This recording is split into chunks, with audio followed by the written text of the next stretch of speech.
Hello, friends.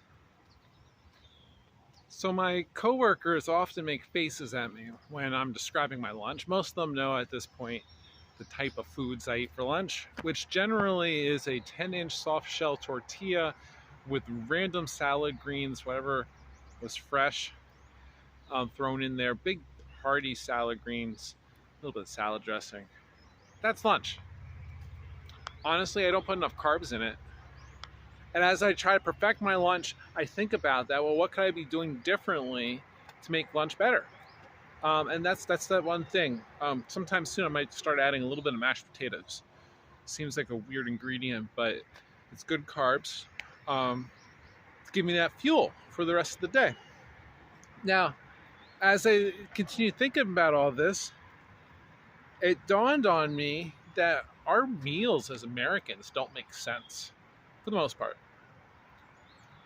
It doesn't make sense for us to be eating these heavy dinners with this heavy meat and carbs when you're putting all of this energy making fuel into your body only to go to sleep within a couple hours after you eat it.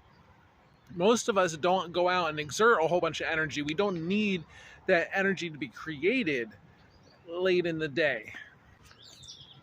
All of that energy building food that breaks down and certainly can be turned into energy, instead of that happening, a lot of those carbs and fats build up in our body because our body's not actively using them. But if we were consuming all those heavy carbs and proteins early in the day, then go out into the world and burn them off, makes a lot more sense. Now, I'm not saying that all of us Americans on our lousy diets actually have jobs and reasons to burn off those carbs. And so in that scenario, it means even less necessary to have all the heavy carbs and all those proteins. If you're not building muscle because you're using muscle, then what's the point of eating a bunch of heavy proteins? And then what follows? So you have a heavy carb, heavy protein breakfast, definitely a heavy carb, heavy protein lunch. Although you don't want lunch to be too heavy because you don't want your digestion to be bogging you down while you're trying to work. So in my opinion, just about every culture in the world has some form of a dumpling. Some kind of,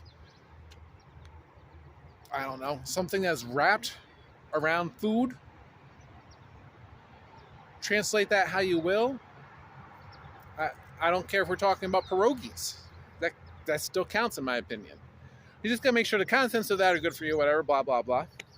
And then later on in the day is when really you should be getting your nutritional intake. You get those high nutritional content fruits and veggies.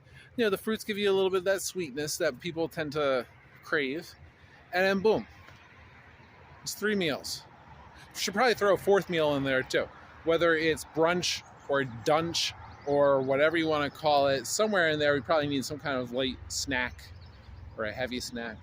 I don't know. I'm not a nutritionist. I've been thinking about how our meals don't make sense, and I wanted to share it with somebody. And so why not tell a friend? So I hope that maybe this makes sense to you. And if it doesn't make sense to you, then good riddance. If it does make sense to you, maybe it also makes sense to be tweaking your diet a little bit. Thanks for coming along. Peace out, Fish Joe.